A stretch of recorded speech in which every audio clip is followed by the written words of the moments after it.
I'm Schalk and I'm from South Africa. I'm a scientist working mostly on sheep and ostriches, and I'm fortunate enough today to conduct an interview with Arthur Gilmour, who's known for his contribution to genetics by programming ASRemel, which I'm sure many of us know about.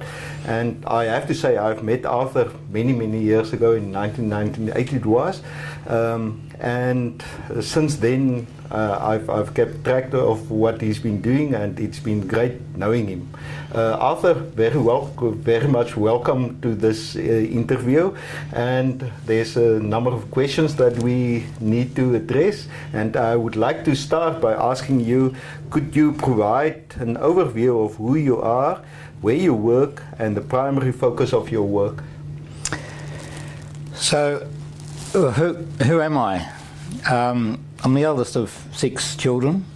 We grew up in central New South Wales, so it was a very dry sheep, wheat property, 15-inch rainfall area, small school, remote area.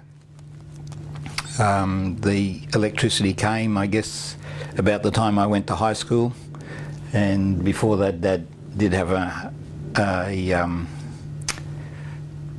a battery generator thing to give us a bit of electricity for lights, kerosene, fridge and those kind of things. And then when I went to high school, it needed to be a boarding school because there was no high school near where we lived, and so I spent 5 years at boarding school. And I guess primary school there was just 4 in my class.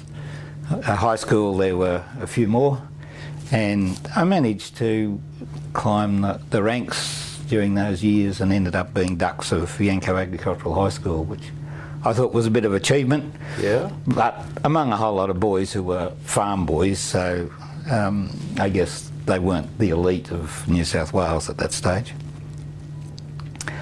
And what was I going to do after that? Well, Dad had planned that one of the other brothers would take the farm, so I had to try and go do something else. Yeah, that's something that happens to all of us that grow up on farms, because you've got an older brother, and in the end you tend to do something else.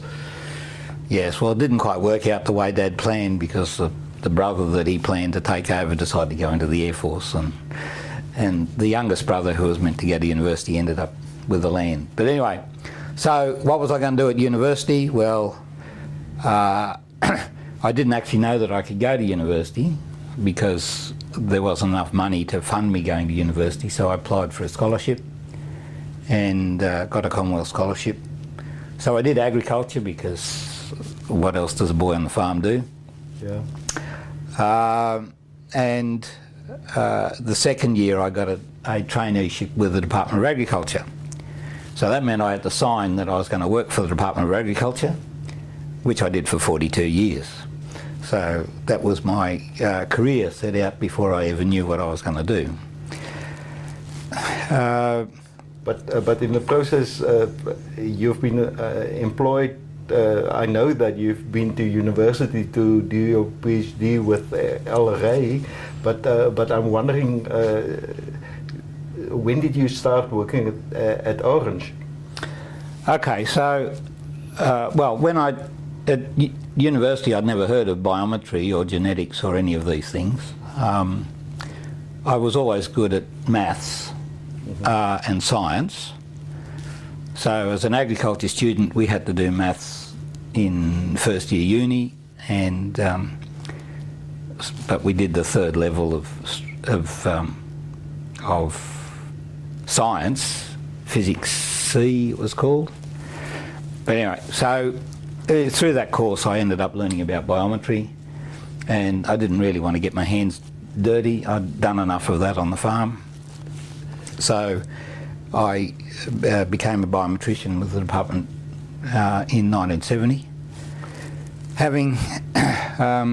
And we were based in Sydney for 6 years, but the research was done out on research stations, so we had to catch the train, overnight train, and go for a 12-hour train trip out to a research station and spend a few nights and come back.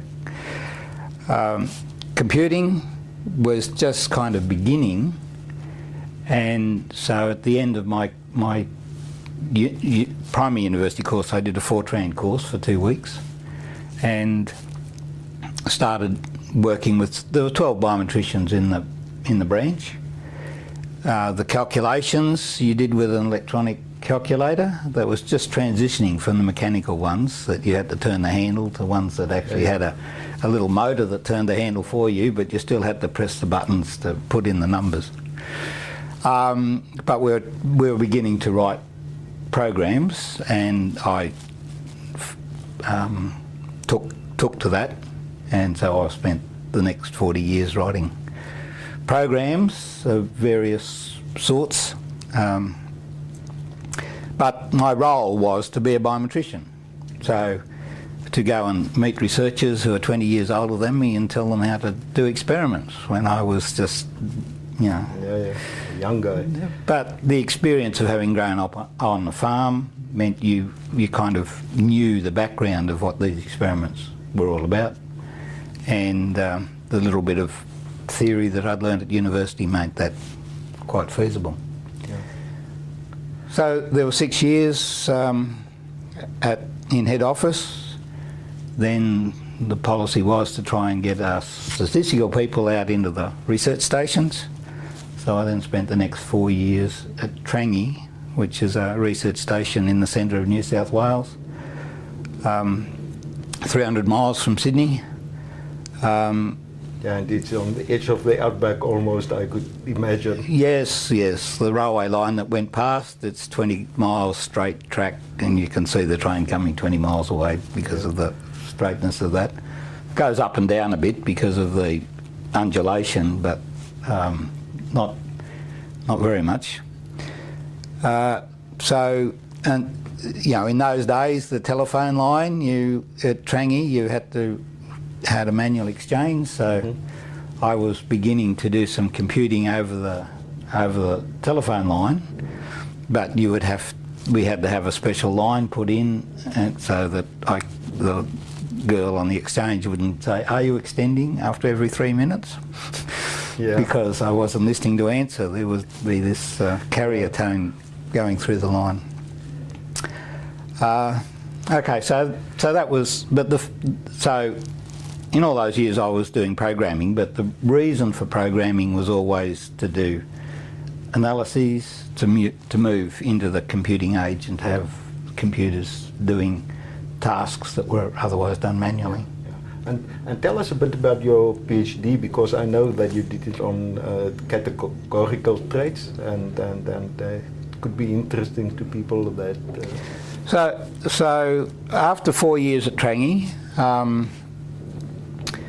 I guess I was wondering what to do next. I'd been to an agriculture camp, which is a camp where young Christian leaders would take high school children to live in tents for a week in a farming community, usually based in a community hall, but sometimes based on a farm, and take the children out onto the neighbouring farms to do whatever the farmer could get them to do during the day, and then have other camp activities during the evening and the afternoon. So I come back from that in September, and I thought, well, you know, what can I do? And Brian McGuirk suggested to me, you know, you should go and do a PhD. To do a PhD, I'd have to get a scholarship, so I quickly wrote out an application to do a scholarship with the Australian Wool Corporation. And where was I going to go? Well, it'd be nice to go overseas, but I didn't really want to go too far away, so I went to New Zealand, which was just kind of like Australia, but was overseas. It's a bit greener, though. A bit greener, yes, and the money went a little bit further in New Zealand than it might have gone if I'd gone to America. So in New Zealand, Al Ray, who you mentioned before, was the head of statistics, was head of animal breeding, sheep breeding at Massey University. And he had had contacts back in the 50s with Henderson and some of these other people. But also there was a guy called Robert Anderson who'd just done his PhD at Cornell. So I guess I spent my PhD just reading his notes from Cornell and writing a thesis on categorical data. So it was there that I learned all about REML and BLUP and you know worked out some procedures for categorical binary data to fit the animal model and so forth with. So that was my PhD, and then after 3 years came back to Australia. So I was now committed to work more years with the Department of Agriculture. Yeah, they've been supporting you all this time. Yes, yes. Hopefully. Yes. They gave me half salary while I was studying, and then I had the scholarship, and the scholarship wasn't taxed, so that all went fairly well. And so when I came back to Australia, they moved me to Orange, where there's a research centre, and I'm basically still there, although we moved out of town into a 30-acre block 10 years ago. So that's the formal you work PhD. for the Department of Primary Industries at Orange, and you've continued working for quite a while there, and all the time you've been helping people, assisting with statistics, people like me, for instance, also. And I believe that is really quite important and a big contribution to what we are doing. So I mean, you know, a primary role was a biometrician. Yeah. So there's 100 and something publications out there. The vast majority of them, I'm second, third, fifth, something or other, because I just helped with the statistics. Somebody else did the research and kind of wrote the paper. But within the group, I was providing software, so you know, I wrote about 20 different programs over that period of time to do cluster analysis and plot data and summary statistics and regression analysis and and at some stage we have to mention the software that you're very familiar with and that you're very well known for, and that is ASREML, I guess. I wonder if you would like to tell us if you consider that this is one of the biggest achievements that you've been able to realize, and maybe tell us a bit about how it came about and people that influenced this whole process. Well, yes, we can talk about that. I'll come back to that though, because before ASREML there was another program called BVEST. Well, there was another one called REG, which was the regression analysis, but I met you during the REG stage, if I recall correctly. Yes, but BVEST, standing for Breeding Value Estimation, was actually written at a time when New South Wales was moving towards implementing BLUP for the lamb industry. So we had fat lambs in Australia, and you know, the idea was that we didn't really want fat in our diet. We needed to change the character of these lambs, and so you know, there was a national program which went under the name Lamb Plan to breed terminal sires, which could be used in the lamb industry, and you know, I wrote the breeding value program that enabled at the start. Initially it was, well, you know, I wrote it in a fairly general way so that it actually could do much more than the initial charter was. But you know, initially an operator would go out onto a property, weigh the animals, fats, ultrasound the fat measurements on them, type it all up in the computer and just do that analysis so that we got some breeding values of that, just that drop of size. But fairly quickly the data started to accumulate and moved into multiple group analysis. And, you know, it was used probably for, I don't know, close to 15 or 16 years that became the key program that actually established land plan and made huge change in the genetic performance. So, you know, as time went on, the whole deal got bigger and they wrote another program and did it whole much more formally, whereas my engagement in that was to say, here's a program that needs to be written, I can write that, I wrote it. And so, yeah, that's kind of something that's gone by, but I'm fairly proud that I had that little background input that began something that's been very significant in the Australian industry. Well, if one considers where the Australian industry is at present with the prediction of genomic breeding values and all of that goes with it, then I think it's something to be proud of.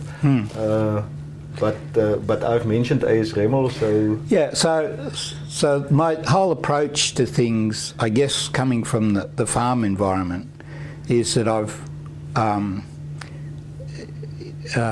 kind of, if I see something to done, I don't look around and say who can do it. I say, well, you know, I'll do it. Yeah. So in AS Remmel, you know, there was an opportunity to write a program. I just sat down and wrote it. I didn't go to a committee and say, can I have permission to do this?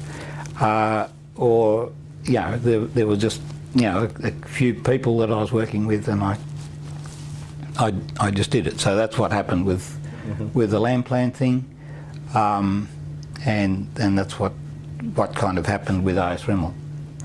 So at that time, there was a large.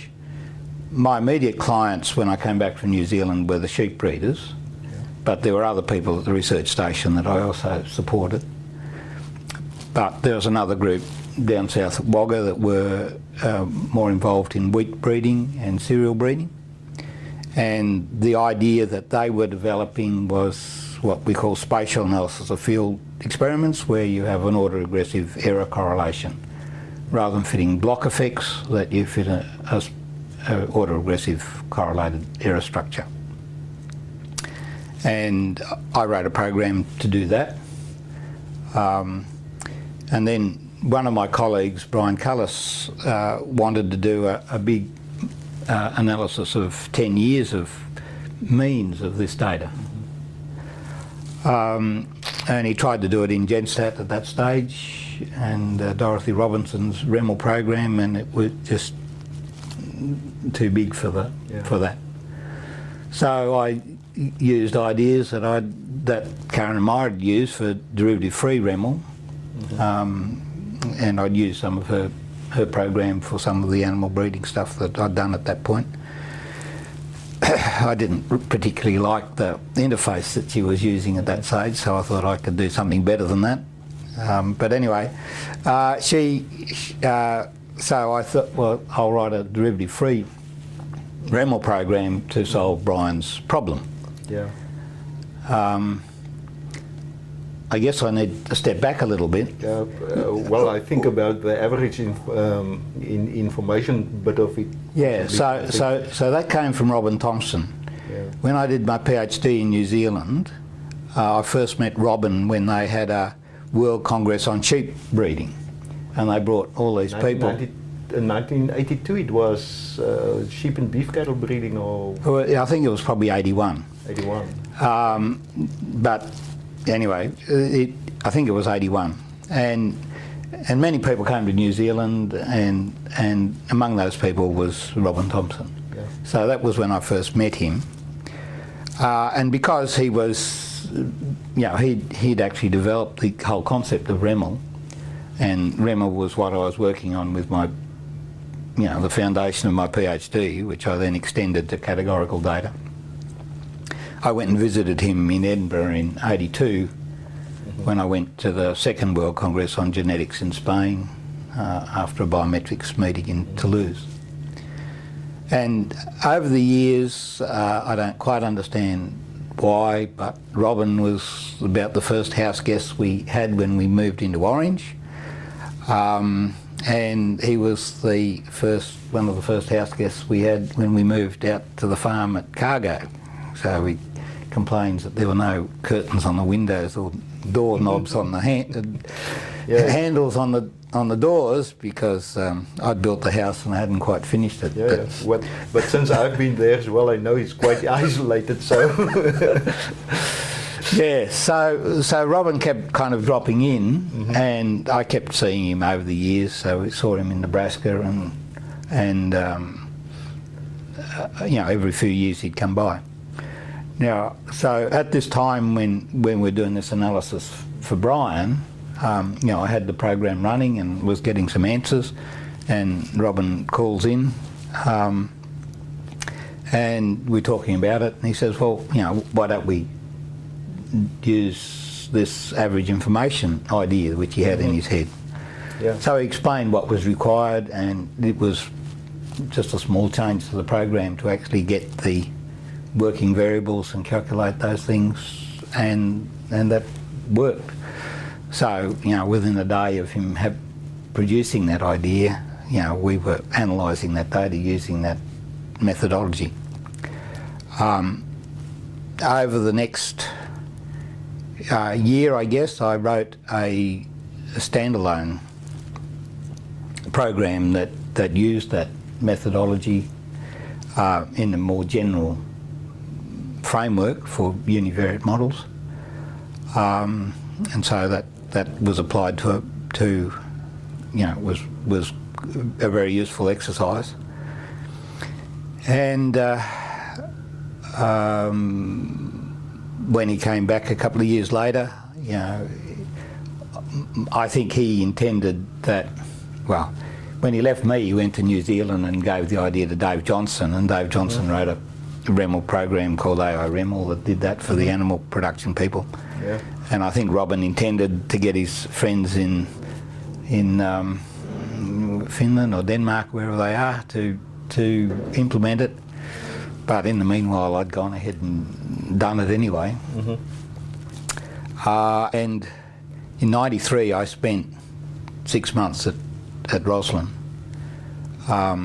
working on a programming program to put categorical traits in their evaluation software. And during that time, we wrote the paper that's on the average information. It's published in 1995, if I recall correctly. Yeah. By Biometrics. And in that time, I guess, having written the base program, I said, well, now we need to do this properly and have multivariate data and spatial data. And so I came back to England in February '96 and again in July '96, and in that 6 months wrote ASREML, and people were beginning to use it in August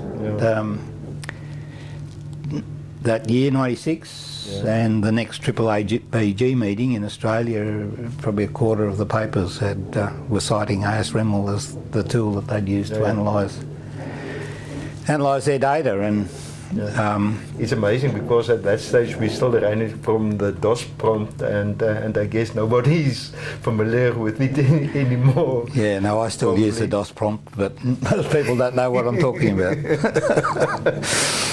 Yes, yeah. So, well, having done that, then that's meant I've travelled to England every year since then to work with Robin, and he's come to Australia. Sometimes twice a year, and then given me an excuse to go to many other places, in South America and Europe and Asia, doing short you workshops. visited us. even Kenya and South Africa, yes. Yeah. Yes, so that's been interesting to... Yeah. But the amazing thing, I think, is that the whole process is still continuing. So AS Remel is continuously being updated, and there's still new things added to it. So I think that is quite amazing, actually. Yeah, so the whole philosophy I think I've had was that, I've got some skills. I don't know all about genetics or all of these other things, but I've got some... I wrote AS Remel based on the experience of writing the other software before, and a regression program, and having to analyse a whole variety of data sets. So I wasn't coming from a narrow base, I was coming from a broad base. And it was written in response to particular needs that I saw. And so, I'm still seeing things that I think need to be done. Not everyone agrees with me that they're the priority. But the amazing thing is the progress to genomics has been kind of seamless almost, I would think. So. Yes, well, I mean, the commercialisation of AS Remel was never my idea, and to me that's been a frustration, because as a commercial product, you want something that is always going to work, and do what it says on it. But as someone who wants to all the time fiddle and develop, it sometimes happens that you fix this and you break 10 other things. And so VSN, who now distribute AS Remel, say, we've got all these big companies who are using it, you're not allowed to muck it up. Whereas I'm all the time wanting to not muck it up, but do something new in it, because someone else comes and sends an email and says, well, we can do it this way, but we can do it better that way. And so, that's why I've kept working on it. But it was never 100% of my time when I was working with the department, because I still had these sheep breeders and other people that I was, I was employed as a biometrician first of all. And you had to fulfill the needs of your colleagues as well. But since I was, there was, so, as a project there was kind of never any formal outside supervision of what I was doing. Which is kind of remarkable, because in this day and age everything wants to be managed from on high. But I had the privilege of working for 40 years doing what I wanted to do, and I guess I managed to keep my bosses happy by doing what they wanted to do. But and delivering products that was of importance to them as well. Yes. So that was my argument. I mean, they got the job done that they needed to get done, so why did they need to sell it? But anyway. So that, I don't live in the commercial world, obviously. Well, you're farming. So. Yes. The way to make a small fortune in farming is to start with a big one. You're so right.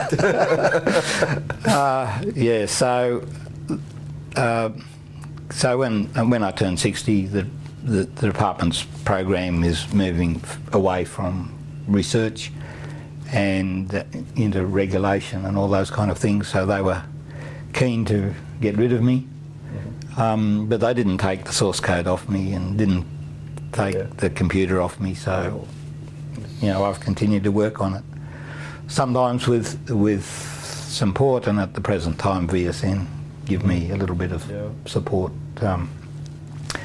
which enables me to live on the farm. Otherwise I'd have to move back into town and to travel around and do a few other things.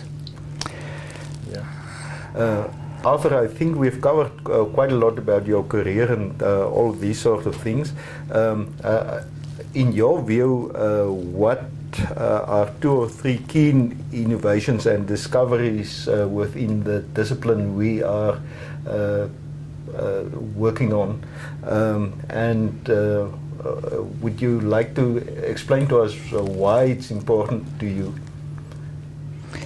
So my PhD was animal breeding, and A.S. Remmel has made its main impact in plant breeding and in animal breeding, whether it's forestry, cereals, maize, fish, and animals of all shapes and sizes. And so it's made the average information algorithm as implemented in A.S. Remmel has meant that lots of people have been able to do quantitative genetic kind of analyses in a much more efficient way. I've forgotten what your question was, but anyway, I'll keep talking.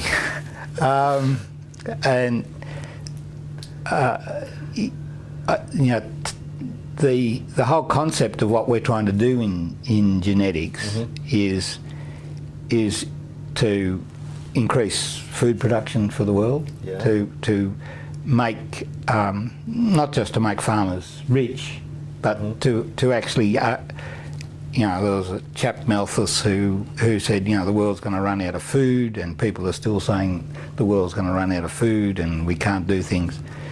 And my understanding is that the main problem with food supply in our society is not that we can't produce it, but that we keep fighting over other things.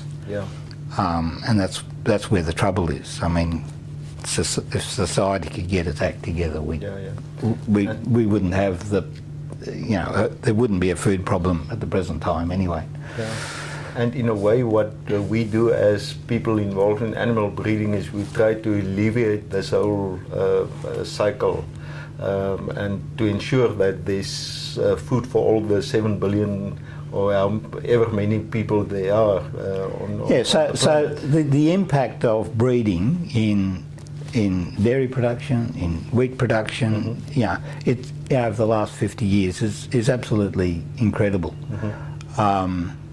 And the comment is often made, we haven't run out of genetic variation to exploit. The heritability still seems to be the same today as it was 30 years ago. So we're not running out of variation. There's still more to go. Now, to a certain extent, we're getting more sophisticated in that. Underlying all, I guess the one of the key understandings that I have is that with genetics, we're dealing with a system that is, in some sense, like my program A.S. Remmel, in that you've got written in a language something that in case of A.S. Remmel, analyses data. Now, there's lots of different subroutines and parts in there and connections, and if you come and look at it, you won't have a clue because it's not documented.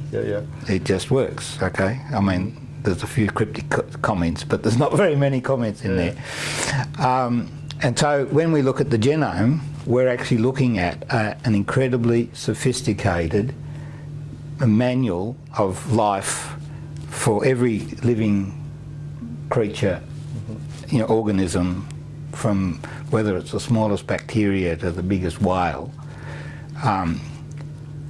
that is able to adapt to a whole range of environments. So you have the whales we saw at the aquarium the other night that are adapted to the icy environments, and the whales that sail past Australia that come up into the warm parts. Incredible diversity of life and adaptability of life. We are making huge progress in breeding, but we are breeding for a very targeted environment. So you take the high production dairy cows from Australia and take them to Indonesia. I mean, they don't produce because they're not adapted to that environment. We might say they're superior cattle, but they're in fact less fit in a general sense because they've been specialised. Now, throughout the whole system, we have the genetic diversity is being, instead of being widely adapted, species have become narrowly adapted to specific environments. And in doing that, they're losing genetic information. And also the environment is being adapted to serve that kind of needs. Well, the whole system, the whole ecology of the system is incredibly tuned. And you know, it to me, it's a system that was planned and is not just an accidental, fortuitous circumstance. And the provision is there for all these animals. Now, many have become extinct. I guess what I'm driving at is that widely in schools we have, and the media, we have the idea presented of evolution, which at one level is sort of saying, you know, there was no life, and then there was a bit of life grew out of a pond, and it became more and more sophisticated over a huge period of time. But you know, to me, that's impossible. And the arguments that are sometimes used, we've got examples of adaptation, but they're all based on loss of information, not gaining information. We have huge concern about maintaining data banks of, you know, 60,000 maize lines, 50,000 or 100,000, whatever it is, wheat lines, preserving animals of all kinds in zoos. The main justification for zoos these days is to maintain these things that are becoming extinct.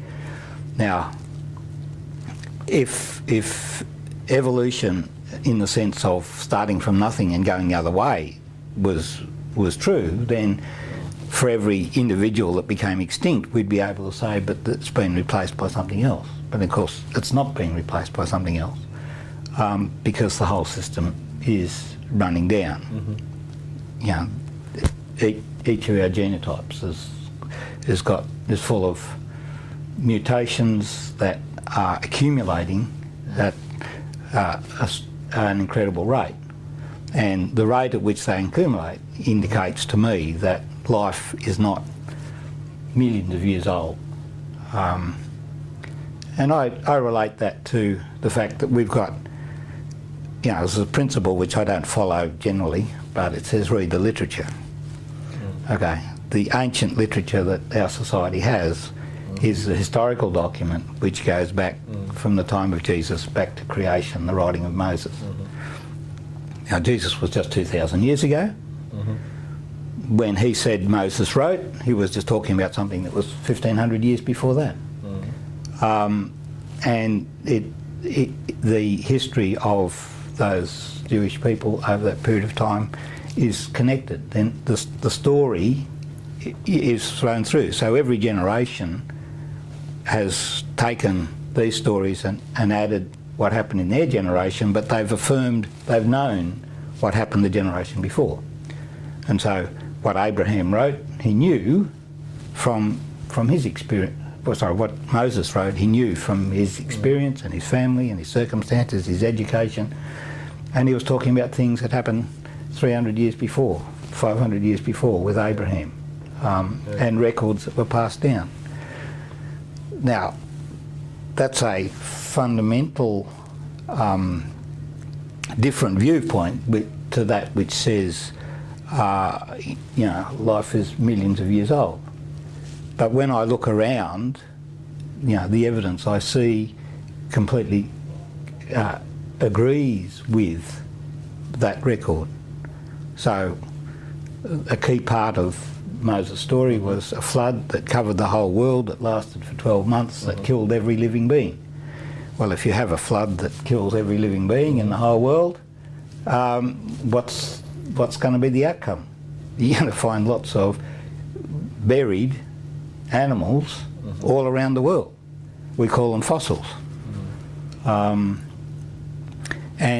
there's graveyards of these things that you know, and you can go, you see that diversity.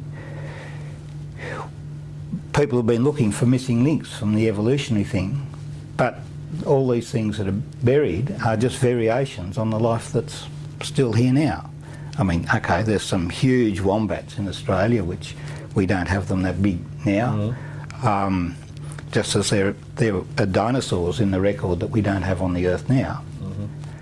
But our folklore tells us about dinosaurs. They were just called dragons. And you can read about them in the Bible as creatures that coexisted in those early years after the flood.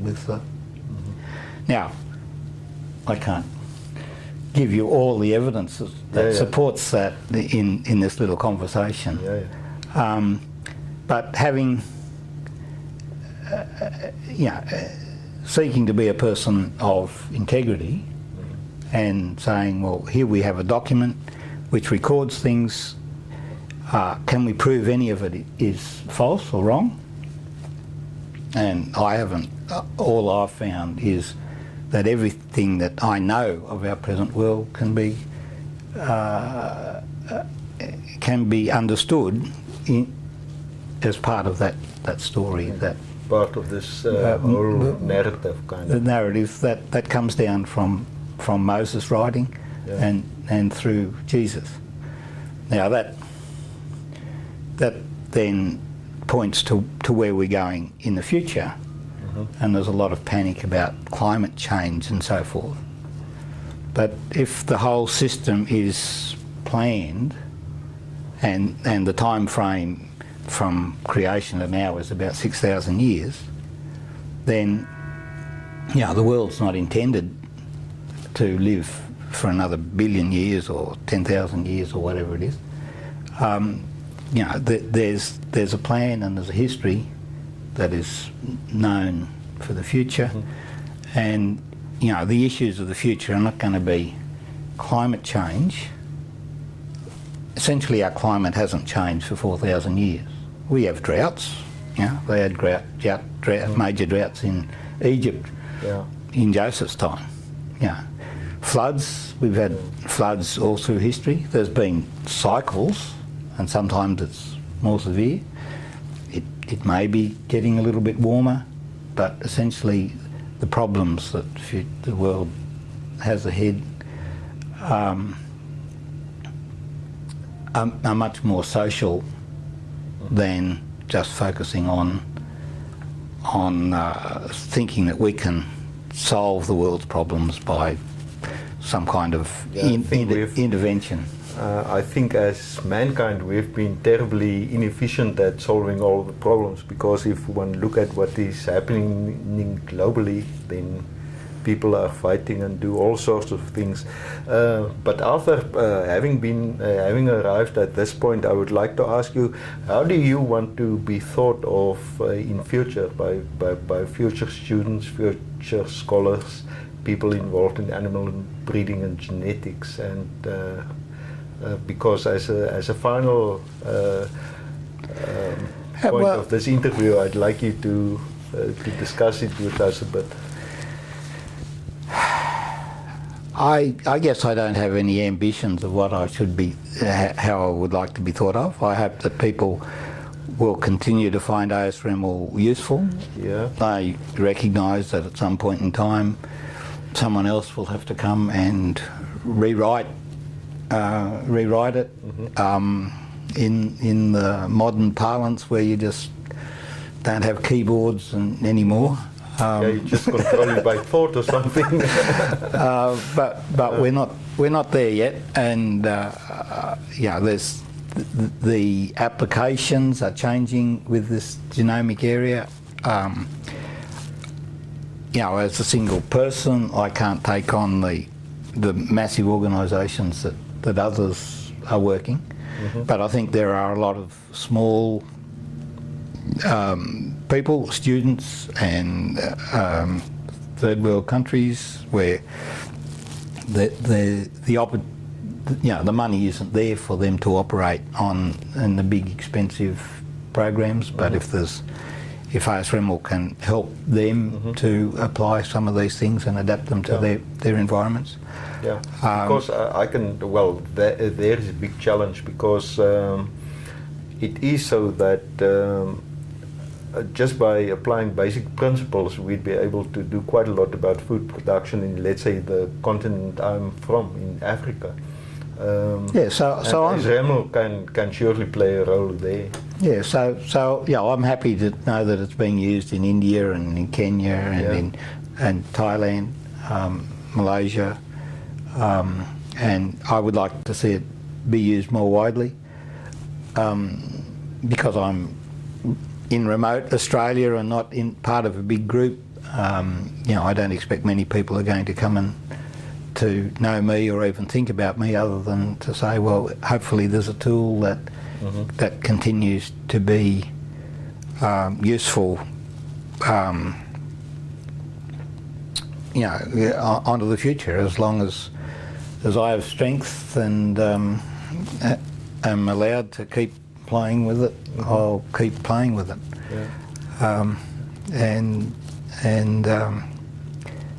That part of the things I enjoy is when people from wherever email me and say, I can't get this to work, or please explain this.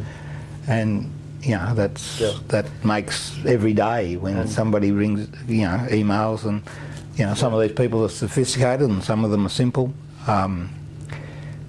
But the advantage I get out of it, as well as kind of feeling good, I suppose, is that it helps me improve the product. It makes it more versatile, because I've been one of the people that occasionally email you and say, gee whiz Arthur, I don't know what is happening now. Yes. So how do I want to be thought of? Well, I guess it's been a privilege for me to have been involved in something. I've sometimes thought, him, a little boy who grows up on a remote farm in New South Wales, has no concept of the scientific world, goes to a little school, goes to an agricultural school where most of the boys just go back onto the farm, end up at university, end up getting a job with the Department of Agriculture to do one thing, and in the process do something else alongside that, which has an impact around the world. I mean, that was never on the agenda or thought of in my thinking, and to meet a whole range of people and be able to help people, I guess that's what. There's going to be many interesting people that crossed your road, I guess, and that have in some way been involved with ASREML. So, I'd like to have it more functional in genomic area, and as I have the opportunity, I'll try and do some of that. There's huge investments in some of these things.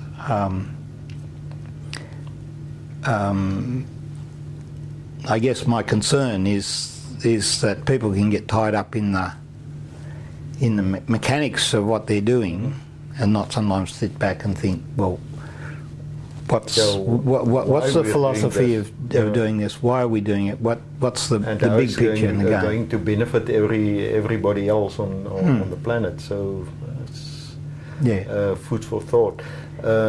So one of the interesting things when I first started working with a company in America, that people were asking me, what do you think about this genetic engineering? Are we playing God? Are we doing something that we shouldn't be doing when we do some of these incredible things that they're doing? Now, in the past, people have made huge mistakes by assuming adopting technological ideas too quickly and then suddenly find out. So I think we need to be careful and steady in adopting new things, but I don't think we can say that we shouldn't attempt to do these things. Yeah. But when it comes to taking a bit of genome from this species and plugging it into here, to me it's saying taking something out of a vehicle and kind of attaching it somewhere to some other vehicle. Most of the time it's not going to do anything. Sometimes it might do something.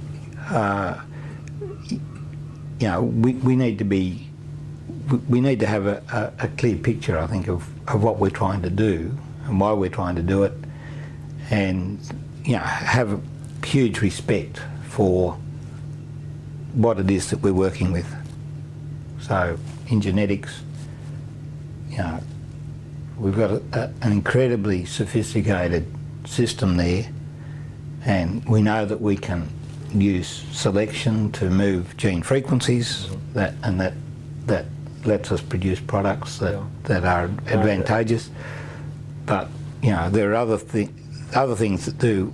We're not really going to be able to create new functionality until we're a lot further down the track in terms of understanding how the system works. Yeah, no, it is so true. But Arthur, I think it's been a privilege talking to you and listening to your answers. So I enjoyed it. Well, thank you, Schalk, and I look forward to you visiting you again. Yeah. If you round up the money to bring me over. Yeah. No, I will try my level best to do just that. Yeah. Thank you.